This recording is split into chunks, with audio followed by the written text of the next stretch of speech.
कान्तिपुर समाचारमा आज महामारीले थलिएको पर्यटन व्यवसायलाई चलायमान बनाउन सरकारले अनअराइभल भिजा दिने गरेको निर्णयसँगै थपिएको उत्साह। उता संविधानसँग बाजिने गरी प्रदेश 2ले बनाएको जनलोकपाल आयोगले राजनैतिक वृत्तमा उत्पन्न गरेको तरङ्ग, साथै चाडबाड लक्षित सुरक्षा तयारीको बारेमा विशेष रिपोर्ट। नमस्कार, अब मुख्य समाचार। चाडपर्व नजिकिँदै गर्दा समेत अधिकांश राजमार्गको अवस्था बेहाल। मर्मतका नाममा वर्षेनी 5 अर्ब भन्दा बढी खर्चिए पनि यात्रुलाई सधैँ शास्ति। आफ्नै स्वार्थमा अल्झेको गठबन्धनलाई पर्खदै प्रधानमन्त्री देउवा, न सरकार विस्तार न त विकास र सुशासनमा प्रगति। विश्वास र भरोसालाई बन्धक बनाउनु भयो भने त्यो दुर्भाग्य हुन्छ। संविधानसँग बाजिने गरी प्रदेश 2द्वारा जनलोकपाल आयोग गठन। भ्रष्टाचार छानबिनका नाममा अख्तियार जस्तै संयन्त्र बनाउन नमिल्ने कानुनविदको तर्क। पर्मिट गर्दैन, संविधानले चलाउनु दिँदैन। हिन्द प्रशान्त क्षेत्रमा चीनको प्रभावलाई रोक्न क्वाडको पहिलो भौतिक शिखर सम्मेलन व्हाइट हाउसमा। क्वाड चीन विरोधी गुट भएको बेइजिङको आरोप। र राष्ट्रिय फुटसल लिगमा राइजिङ क्लब धरानको 100% जितको यात्रामा brake. Shankhamul futsal Sabin memorial विजयी।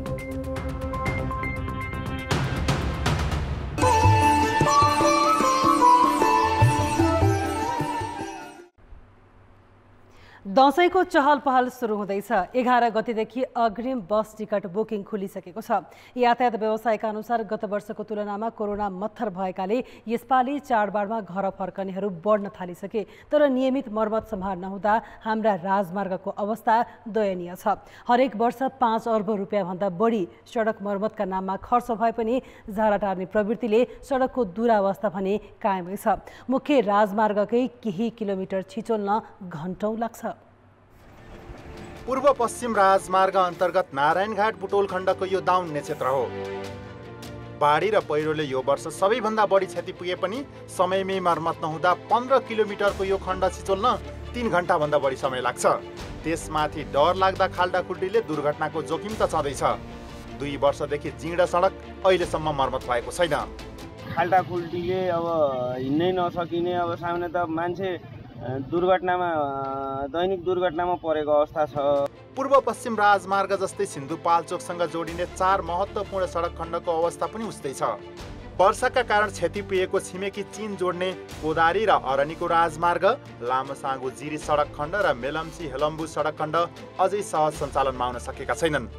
सडक सुचारू हुँदा सजिलै पुगिने हेलम्बु, मेलम्ची र तातोपानी क्षेत्रमा अहिले सडक क्षत-विक्षत भएका छन्।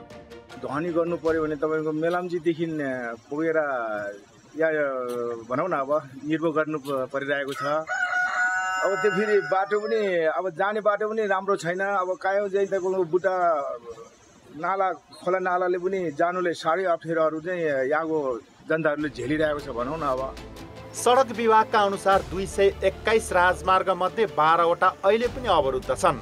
124 वटा एकतर्फी रूपमा चलेका छन्। लमजुङ हुँदै मनाङ जाने डुम्रे बेसी चामे सडक खण्डको 40 किलोमिटरमा सबैभन्दा बढी क्षति पुगेको छ। कर्णाली राजमार्गको दुरअवस्था पनि उस्तै छ। कालो पात्रै उक्केर जताततै खाल्डा छन् भने साउनमा झरेको पहिरो अझै पुरै हटाइएको छैन। बाजुराको मारतडी सडकमा 3 किलोमिटरसम्म झरेको पहिरो पन्छाउन सर्कस भइरहेको छ। यसपालि मात्रै सबैतिरका सडक मर्मत गर्न करिब 2 अर्ब लाग्ने अनुमान छ। सडकमा पर्ने क्षतिग्रस्त 19 वटा पुलको मर्मतमा थप 95 करोड लाग्ने देखिएको छ। अब चाहिँ दसैँभन्दा अगाडि एउटा खाल्टाखुल्टी चाहिँ खासै देख्नु हुनेवाला छैन। अब मेजर ड्यामेज भएको ठाउँमा चाहिँ अलिअलि रहला, तर चाहिँ सामान्यतया खाल्टाखुल्टी चाहिँ यहाँले दसैँभन्दा अगाडि नै ती सबै हामीले चाहिँ फुलफिल गरेर पुरा चाहिँ स्मुथ बनाउँछौँ। करिब हाम्रो सबै मेजर हाइवेहरू जुन सबै स्मुथ हुन्छन्। अलिकति समस्या चाहिँ हाम्रो सिद्धार्थ राजमार्गको चाहिँ यो पाल्पा खण्डमा चाहिँ अलिकति समस्या देखिएको छ। त्यहाँ मेजर ड्यामेज भएको छ। त्यहाँ चाहिँ तलबाट नै यो तिनाउले ठुलो चाहिँ क्षति पुर्याएको अवस्था चाहिँ छ। सडक मर्मत छिटो छरितो गर्नकै लागि डिजल, पेट्रोल, सडक र सवारी करबाट वार्षिक करिब 25 देखि 30 अर्ब रुपियाँ उठाउने गरिएको छ।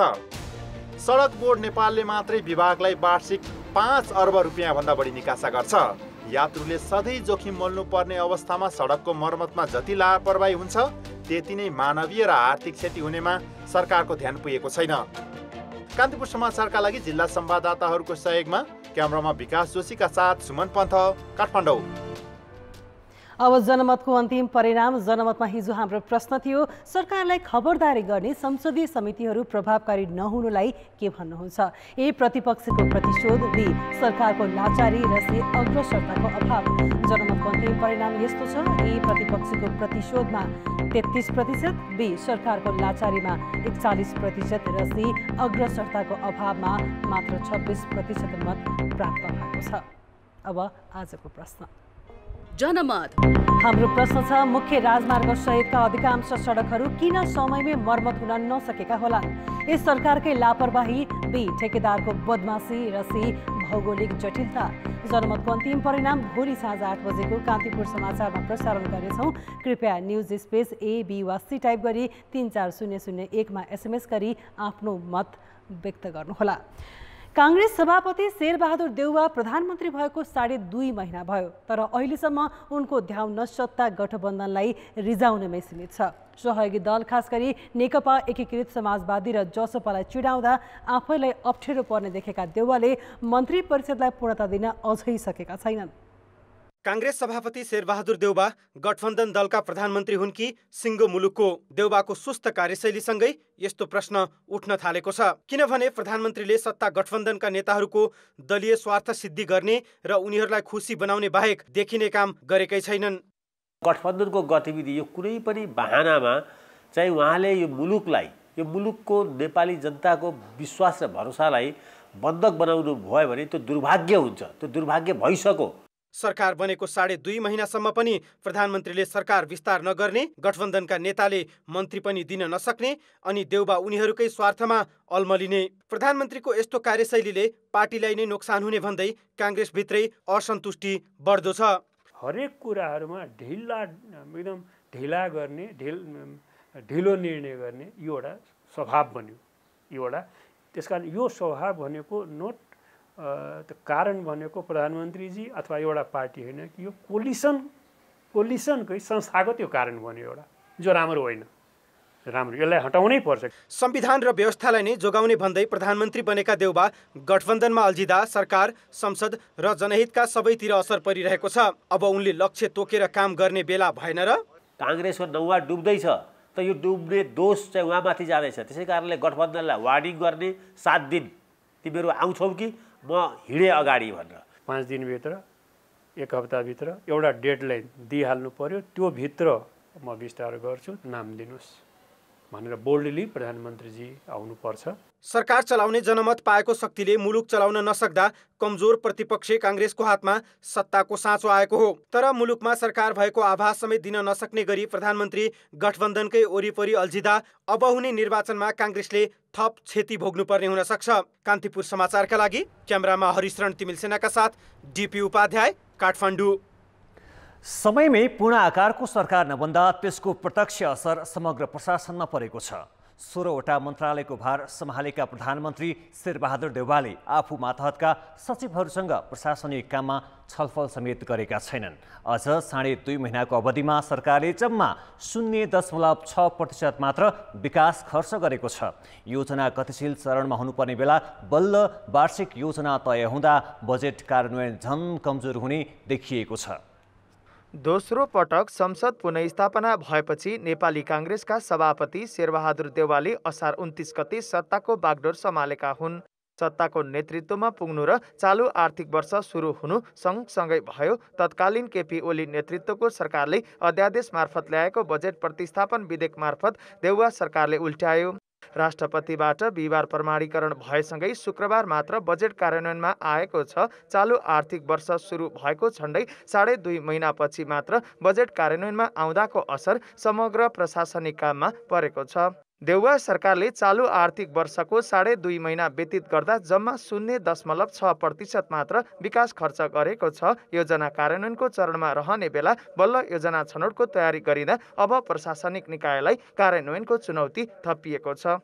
चालु खर्च 5.85% र पुँजीगत खर्च 0.6% खर्च भएको छ। हाम्रो अब विगतदेखिको ट्रेन्ड हेर्दा नै सामान्यतः पुँजीगत खर्च पनि आर्थिक वर्षको अन्ततिर बढी खर्च हुने प्रवृत्ति छ। अब त्यसलाई आफैलाई राम्रो मान्न सकिन्न।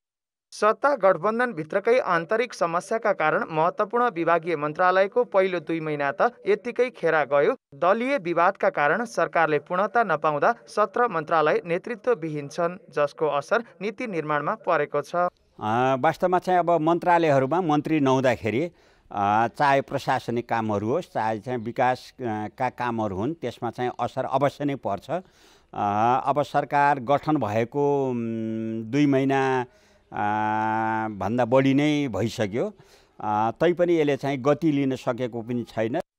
एकातिर नीति निर्माण प्रक्रियालाई दिशा दिन राजनीतिक नेतृत्वको अग्रसरता नदेखिनु र अर्कोतिर आर्थिक वर्षको पहिलो 2 महिना खेर गइसकेकाले सरकारले लिएका लक्ष्य पूरा हुन्छन् भन्नेमा विश्वास गर्ने ठाउँ कमजोर बनेको छ। कान्तिपुर समाचारका लागि क्यामेरामा राजेन्द्र महर्जनका साथ बाबुराम तिमिल सिन्हा, काठमाडौँ।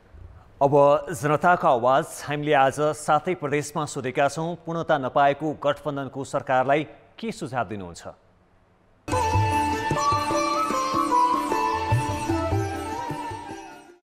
जनताको आवाज। सरकारलाई हामी एमसीसी पास गर्न हुन्न भन्ने सुझाव दिन्छौँ। गठबन्धनको सरकार चलाउन अलि अप्ठ्यारो पनि छ र त्यो अप्ठ्यारोलाई सहजताका साथ लैजानुको निम्ति संवाद, सहकार्य र छलफलले महत्त्वपूर्ण कुरा हो। जनताहरूको हक हितका निमित्त सरकार अगाडि बढोस्। आफ्नो स्वार्थभन्दा माथि उठेर देशका लागि सबै सोच्नुपर्ने, कति कुराहरूमा त्याग गरेर हैन नेपालको हितको लागि चाहिँ जिम्मेवारी भएर अगाडि बढ्नुपर्छ। वैदेशिक रोजगारीमा जाने व्यक्तिहरूको लागि पनि वातावरण तयार होस्। जसरी आएको थियो सुरुको दिनमा त्यही तरिकाले उहाँहरूको चाहिँ 1.5 वर्षको समय अथवा निर्वाचन अगाडिसम्मको समयलाई सञ्चालन गर्ने खण्डमा देशले पनि सुख पाउँथ्यो, हामी जनताले पनि सुख पाउने सक्थ्यौँ होला। कोरोनाको महामारीमा जुन व्यापारहरू, पर्यटन क्षेत्रका व्यापारहरू, अरू व्यापारहरू जुन थैली परिएको छ त्यसलाई उठाउन चाहिँ कोसिस गरोस्। कूटनीतिक वार्ता गरेर भारत सरकारसँग या बङ्गलादेश सरकारसँग अहिले तपाईँको खाद्य या मलको उपलब्ध गराइदिनुपर्छ। एनसीसीको बारेमा व्यापक विरोध भएको, त्यसलाई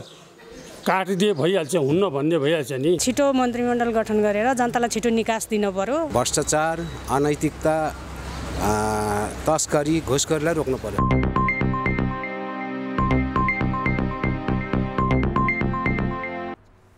सर्वोच्च अदालतले प्रधान न्यायाधीश बिनाको संवैधानिक इजलास गठनबारेको रिटको सुनवाईमा नेपाल बार तथा सर्वोच्च बारबाट 2 जना एमिकस क्युरी पठाउन आदेश गरेको छ। सर्वोच्चका न्यायाधीश प्रकाश कुमार ढुङ्गाना र मनोज कुमार शर्माको संयुक्त इजलासले 4 जना वरिष्ठ अधिवक्तालाई अदालतको सहयोगीका रूपमा पठाउन आदेश गरेको हो। संवैधानिक परिषदले गरेको नियुक्तिको सिफारिस विरुद्धको रिटमा प्रधान न्यायाधीश बस्न मिल्ने भन्ने न्यायाधीश हरि फुयालको एकल इजलासको आदेशको पुनरावलोकन माग गरिएको थियो। यो रिटमाथिको टुङ्गो लागेपछि संवैधानिक नियुक्ति विरुद्धको रिटमाथि सुनवाईको प्रक्रिया अघि बढ्नेछ। सर्वोच्च अदालत बार र नेपाल बारबाट अदालतको सहयोगी पठाएपछि अविलम्ब पेशी राखिने अदालत आदेशमा उल्लेख गरिएको छ। यसैगरी सरकारले जारी गरेको राजनैतिक दल सम्बन्धी अध्यादेश विरुद्धको रिटमा संवैधानिक इजलासले अन्तरिम आदेश दिन अस्वीकार गरेको छ। प्रधान न्यायाधीश चोलेन्द्र शमशेर राणा सहितको 5 सदस्यीय इजलासले अन्तरिम आदेश जारी गर्न अस्वीकार गरेको हो। आदेशमा विपक्षी नेपाल सरकार, प्रधानमन्त्री तथा मन्त्री परिषदको कार्यालयलाई कारण देखाउन आदेश दिइएको छ। प्रदेश 2 सरकारले भ्रष्टाचार छानबिनको लागि जनलोकपाल आयोग गठन गरेको छ। अख्तियार दुरुपयोग अनुसन्धान आयोगको समानान्तर हुने गरी संविधान विपरीत अर्को आयोग गठन गर्न पाउने छुट प्रदेश सरकारलाई नहुने कानुनविदको तर्क छ। प्रदेश 2 सरकारले उत्तरदायी र सुशासन सहितको प्रदेश निर्माणको दावी गर्दै जनलोकपाल आयोग गठन गरेको छ। यसका लागि जनलोकपाल ऐन 2077 को दफा 23 बमोजिम 3 सदस्यीय पदाधिकारी समेत चयन गरिएको छ। जबकि नेपालको संविधान 2072 को धारा 238 मा भ्रष्टाचार निरोधक संस्थाका रूपमा अख्तियार दुरुपयोग अनुसन्धान आयोग मात्रै रहने व्यवस्था छ। भ्रष्टाचार सम्बन्धी अनुसन्धान र छानबिनका लागि अख्तियारले आफ्नो शाखा विस्तार गर्न पाउने व्यवस्था छ, तर नाम परिवर्तन गरी वा सो नामबाटै कुनै पनि तहको सरकारले अर्को समानान्तर आयोग गठन गर्न नपाउने संवैधानिक व्यवस्था रहेको कानुनविदको तर्क छ।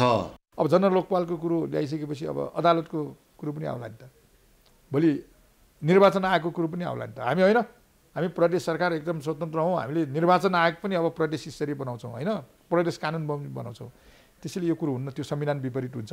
यदि त्यो गरिया छ भने त्यो वास्तवमा संविधानले त्यसलाई पर्मिट गर्दैन, संविधानले त्यसलाई अनुमति दिँदैन, त्यो संविधान विपरीतै हुन्छ, त्यसलाई रोक्न जरुरी छ। पदाधिकारी चयनका विषयमा सत्तारूढ दलभित्रै किचलो भएपछि यो आयोग झनै विवादित भएको छ। सल्लाहै गरेको छैन, हामीलाई सोधेकै छैन, त्यहाँ जानु त ठिक कुरो होइन। प्रदेश सभाबाट जनलोकपाल विधेयक पारित भएको झन्डै 1 वर्षपछि मुख्यमन्त्री लालबाबु राउतको सिफारिसमा भदौ 22 गते जनलोकपालको अध्यक्षमा रौथटका रामसहाय प्रसाद यादव र सदस्यमा धनुषाका राजकिशोर शाह र मौतरीकी शोभा महतोलाई प्रदेश प्रमुख हरिशङ्कर मिश्रले शपथ खुवाएका थिए। अध्यक्ष यादव र सदस्य शाह जसपाको कोटाबाट र महतोले नेकपा एकीकृत समाजवादीको सिफारिसमा नियुक्ति पाएका हुन्। एउटा अख्तियारले कहाँ भ्याउने र पहिलो चाहिँ त्यही जुन इन्स्टिट्युसन जुन सरकारको उसकै दायित्व गुड गभर्नेन्स कार्यान्वयन गराउने, त्यस कारणले यसको आवश्यकता त देखियो नि, नभएको भए यति धेरै भ्रष्टाचार र यति मिस गभर्नेन्सको किन केस आउँथ्यो। संविधानमा सङ्घ प्रदेश र स्थानीय तहका सरकारको एकल र संयुक्त अधिकार क्षेत्र तोकिएको छ। संविधानमै व्यवस्था नभएको निकाय गठन गरेर प्रदेश सरकारले कानुनी राज्यको उपहास गरेको भन्दै आलोचना बढेको छ। जनलोकपाल पदाधिकारीको नियुक्तिको विषयलाई लिएर सत्तारूढ दलबीच विवाद त छ नै। नियुक्ति भएको 15 दिन बितिसके पनि कार्यविधि, कानुन, कर्मचारी प्राविधिकका साथै बस्ने ठाउँको समेत अभाव छ। कान्तिपुर समाचारका लागि क्यामेरामा बिर्खेश यादवका साथ अनिल मिश्र, जनकपुर धाम, धनुषा। नेकपा एमालेका उपाध्यक्ष भीम रावल सहितका नेताहरूले 10 बुँदे सहमति हुबहु कार्यान्वयन हुनुपर्ने माग गरेका छन्। ललितपुर स्थित तुलसीलाल स्मृति भवनमा आज बसेको केन्द्रीय कमिटीको बैठकमा उपाध्यक्ष रावल सहित भानुभक्त जोशी र झपट रावलले 10 बुँदे सहमति अक्षरश कार्यान्वयन हुनुपर्नेमा माग गरेका हुन्।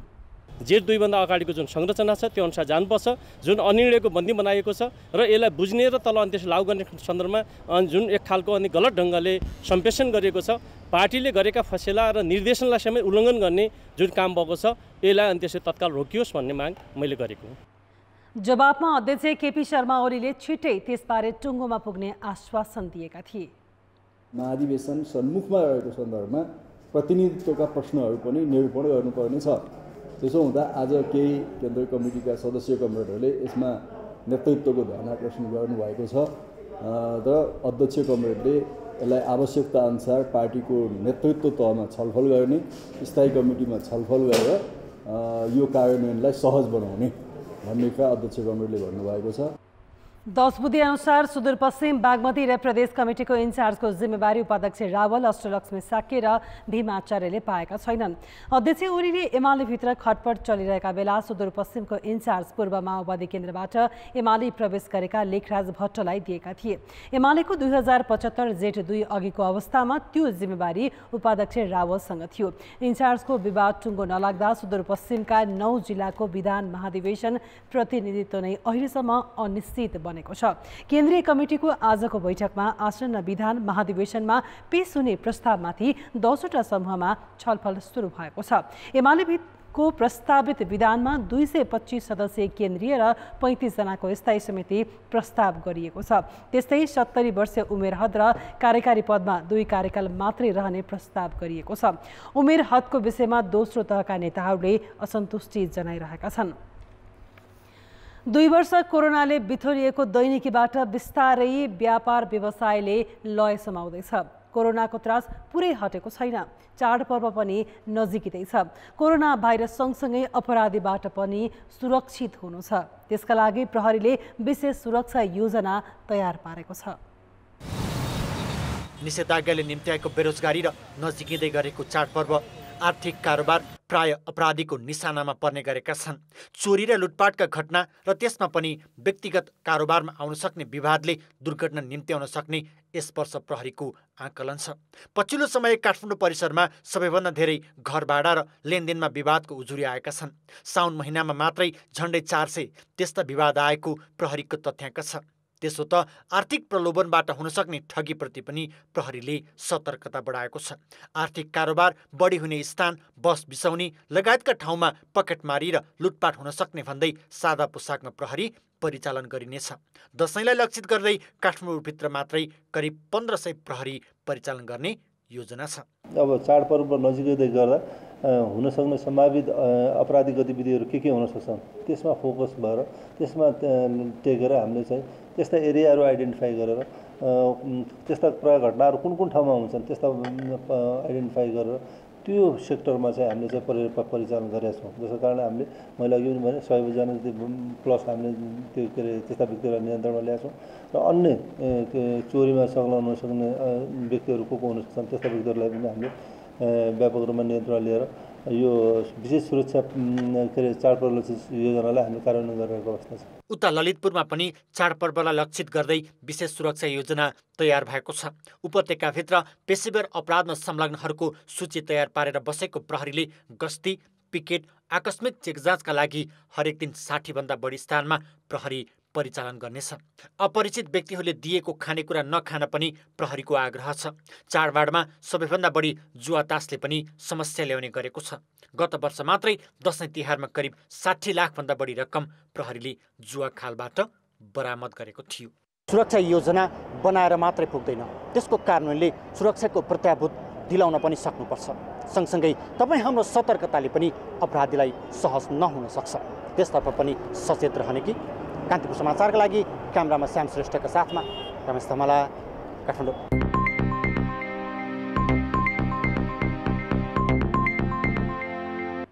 2 वर्षपछि सरकारले नेपालभित्र नै पर्यटकलाई अन अराइभल भिजा दिने भएको छ। कोभिडको महामारीबाट मुक्त भएको सन्देश दिँदै सरकारले खोपको पूर्ण मात्रा लिएका नलिएका सबै विदेशीलाई नेपाल आउने बाटो खुला गरेको हो।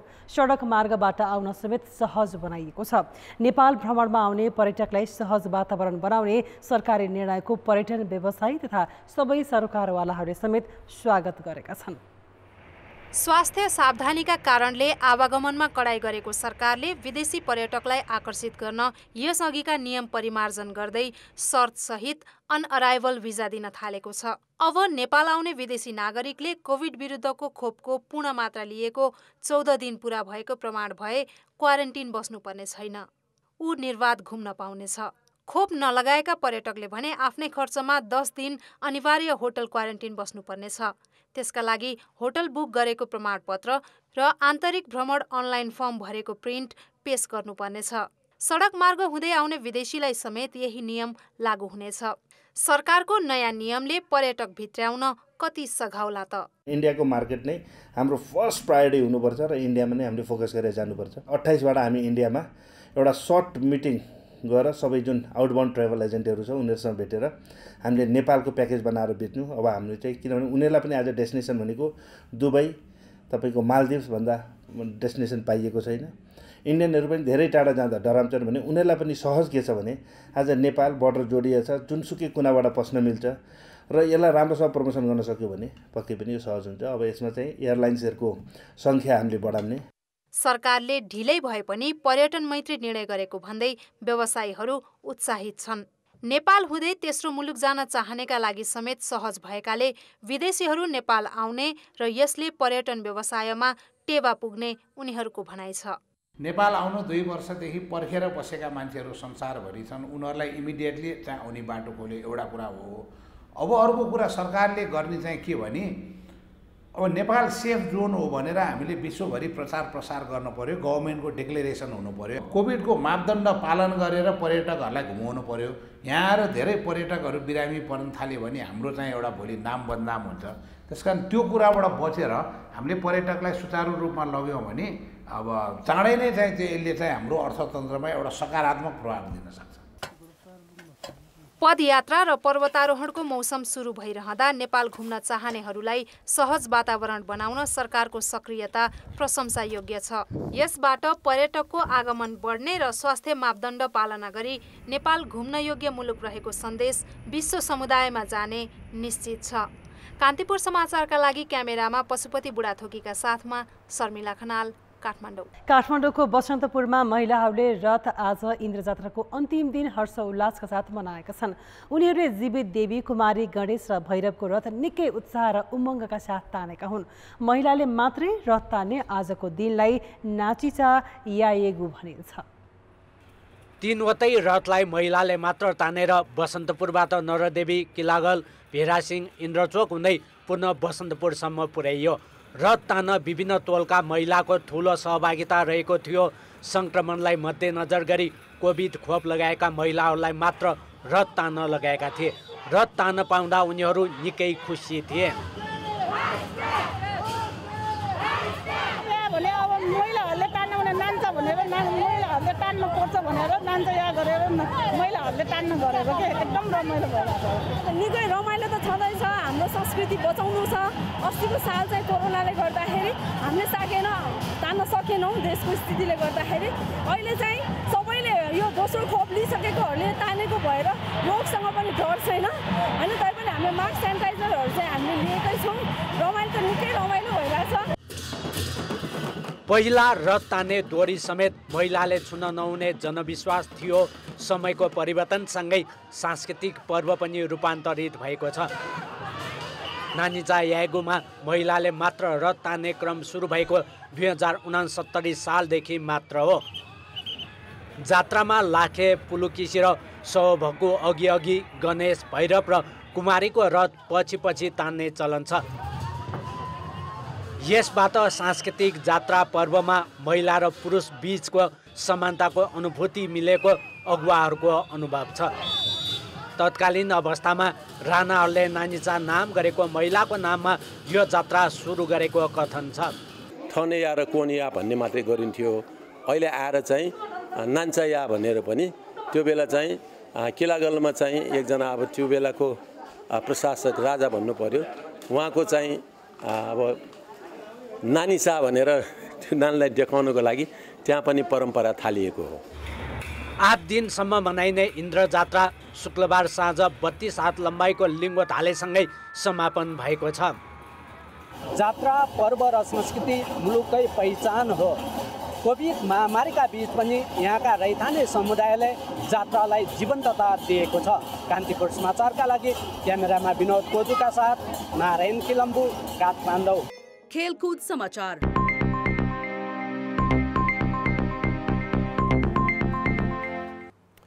एडिजन राष्ट्रिय फुटसल लिगमा द राइजिङ क्लब धरानको 100% जितको यात्रामा ब्रेक लागेको छ। आज शङ्खमूल फुटसलले उसलाई 5-2 गोलले हरायो। पोखरा रङ्गशालाको कबडलमा भएको खेलको 11औं मिनेटमा क्रिजल खड्काले गोल गरेर शङ्खमूलले खाता खोलेको थियो। पहिलो हाफसम्म शङ्खमूलले 1-0 को अग्रता कायमै राखेको थियो। मणि लामाले 24औं मिनेटमा गोल गरेर अग्रतालाई दोब्बर बनाए। त्यसको केही बेरमा क्रिजलले व्यक्तिगत दोस्रो गोल गरेर शङ्खमूललाई 3-0 ले अघि राखे। 28औं मिनेटमा शङ्खमूलले सुसन श्रेष्ठले अर्को गोल थपे। अनिल श्रेष्ठले 30औं मिनेटमा द राइजिङ क्लब धरानको डेडलक तोडेका थिए। सुसनले दिएको पासमा अरुज सिंहले गोल गरेपछि खेलको 10 मिनेट बाँकी हुँदा शङ्खमूल 5-1 ले अघि रहन सफल भयो। सुदीप गुरुङले द राइजिङका लागि गोल फर्काए पनि टिमको हार भने टार्न सकेनन् र जितसँगै शङ्खमूल 8 अङ्क जोड्दै दोस्रो स्थानमा उक्लिएको छ। प्रतियोगितामा पहिलो हार बिहोरेको द राइजिङ क्लब 9 अङ्कका साथ शीर्ष स्थानमा यथावत छ। आज भएको अर्को खेलमा सबिन मेमोरियलले रारा स्पोर्ट्स क्लबलाई 7-1 गोलले हरायो। आज भएको तेस्रो खेलमा ढुकु फुटसल हबले प्रभात फेरी युथ क्लबसँग 4-4 गोलको बराबरी खेलेको छ। पोखरा कबडलमा भएको खेलको पहिलो मिनेटमा नै ढुकु फुटसलले विक्रम राणाको गोलमा अग्रता बनाएको थियो। तर 18औं मिनेटमा धीरज जोशीको गोलमा प्रभात फेरीले खेल बराबरी गर्न सफल भयो। 20औं मिनेटमा विक्रान्तले व्यक्तिगत दोस्रो गोल गर्दै टिमलाई 2-1 ले अगाडि राखे। तर 25औं मिनेटमा शान्तलाल गुरुङले गोल गर्दै खेल 2-2 को बराबरीमा पुर्याए। 32औं मिनेटमा श्रीजेश पुरीको गोलमा प्रभात फेरीले खेलमा 3-2 को अग्रता लियो। तर उसको अग्रता धेरै बेर टिक्न सकेन। 37औं मिनेटमा मिनेटमा सुमन तामाङले ढुकुका लागि गोल गर्दै खेल 3-3 को अवस्थामा पुर्याए। 35औं मिनेटमा धीरज श्रेष्ठले प्रभात फेरीका लागि चौथो गोल गरे, तर त्यसको 4 मिनेटमा ढुकु फुटसलले गोल गर्दै खेल 4-4 को अवस्थामा पुर्याए। त्यसपछि दुवै टिमबाट थप गोल हुन सकेन र खेल बराबरीमा सकियो। ई-स्पोर्ट्स अथवा अनलाइन खेल विश्वभर लोकप्रिय छ। एसियन गेम्समा पब्जी समावेश भएसँगै गेमिङ कम्युनिटी निकै उत्साहित छ। नेपालमा पब्जीका आधा दर्जनभन्दा बढी व्यावसायिक स्क्वाडहरू छन्। यसको सुरुवात गर्ने the real soldier DRS gaming स्क्वाडले खेलेर नै मनज्ञानमा नै गरिरहेको छ। पब्जी मोबाइल, ल्यापटप तथा डेस्कटपबाट खेलिन्छ। यसका लागि मुख्य गरी 4 जनाको एउटा समूह बनाइएको हुन्छ। यसभित्रका विभिन्न म्यापमा खेलेर जित्नेलाई पब्जीले चिकन डिनर दिन्छ। यो व्यावसायिक रूपमा पनि निकै अघि बढिसक्यो। The real soldier DRS gaming व्यावसायिक रूपमा दर्ता भएको नेपालको पहिलो पब्जी स्क्वाड हो। पब्जीका लागि आधा दर्जन स्क्वाड नेपालमा दर्ता छन्। सुरुमा मनोरञ्जनका लागि मात्र खेल्न थालेको the real soldier DRS gaming अहिले नेपालको नम्बर 1 स्क्वाड बनेको छ। टिमका व्यवस्थापक र 5 जना सदस्य छन्, सबै 20-21 वर्षका। व्यावसायिक रूपमा पनि निकै सफल उनीहरूले विभिन्न अन्तर्राष्ट्रिय प्रतियोगिताबाट वर्षमा जनै 15 लाख भन्दा बढी कमाइरहेका छन्। सुरुमा त अब गेम खेल्दा यतिकै आफूले नै टाइम पासको लागि खेलेको, यतिकै अब पैसा कमाउँछ भन्ने सोचेको पनि थिएन होइन। यसरी अब राम्रो हुँदै गयो नि त होइन यो ग्यापमा। अनि जस पढाइ नै सक्यो, पढाइ नै राम्रोसँग कम्प्लिट गरियो र फ्यामिलीबाट नै राम्रो सपोर्ट छ अहिले त। राम्रै छ यसमा त अब कमाइरहेछ, आफै खेलेरै कमाइरहेछ, खर्चहरू दिनु पर्दैन, घरमा पनि दिइरहेको छु। DRS गेमिङ स्क्वाड अहिले दक्षिण एसियाली पब्जी मोबाइल प्रो लिग खेलिरहेको छ। यसअघि उनीहरूले पब्जी मोबाइल ग्लोबल च्याम्पियनसिप, दक्षिण एसियाली पब्जी मोबाइल प्रो लिगका अघिल्ला संस्करण तथा पब्जी मोबाइल क्लब ओपन खेल्दै अन्तर्राष्ट्रिय टिम विरुद्ध अङ्क बटुलेका छन्। पटक पटक शीर्ष स्थान हासिल गर्दै लाखौँ रुपियाँ पनि कमाइसकेका छन्। उनीहरूको गेमिङ स्किल र टिमको युनिटी बलियो मानिन्छ। तर यहाँसम्म आउन उनीहरूको खेलप्रतिको लगाव र मेहनत पनि कम छैन। टिमको नेतृत्व उगेन लामा अर्थात् माफिया निन्जाले लिइरहेका छन्। एसियन गेम्सका लागि उनी र उनका साथीहरू निकै उत्साहित छन्। ठुलो प्लेटफर्म आउन लागेको छ र अब हामी धेरै मेहनत गर्नेछौँ त्यो प्लेटफर्मसम्म पुग्नलाई पनि। र अब पुग्ने मात्र होइन, पक्कै अब जित्ने हिसाबले जाने हो। सो अब गभर्मेन्टबाट पनि सपोर्ट आयो भने चाहिँ जे होस् हामीलाई नि मोटिभेसन हुन्छ भनौँ न एक्स्ट्रा, जसले गर्दाखेरि चाहिँ अब हामीलाई जे होस् पोजिटिभ भाइब्सहरूले हामी अगाडि बढ्न सक्छौँ भनौँ न, सबैबाट सपोर्ट पायो भने। DRS जस्ता अन्य स्क्वाडहरू प्रतियोगिता तथा लाइभ स्ट्रिमिङ गरेर आफै कमाइरहेका छन्। यसबाट अन्य धेरैलाई रोजगारी दिइरहेका छन्। पब्जीले बालबालिकालाई बिगार्छ र लत लगाइदिन्छ भन्ने आम धारणालाई पब्जीको व्यावसायिक सफलताले गलत साबित गरेको छ। अझ एसियन गेम्समा मान्यता पाएसँगै यसप्रति आम मानिसको धारणा पनि फेरिने निश्चित छ। कान्तिपुर समाचारका लागि क्यामेरामा सञ्जय लुइटेलका साथ किशन भण्डारी, काठमाडौँ। कान्तिपुर खेलको समाचार अहिले यति नै। अब मौसम सम्बन्धी जानकारी।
कान्तिपुर समाचार अहिलेलाई सकियो। कान्तिपुर टेलिभिजन हेर्दै गर्नुहोला। नमस्ते।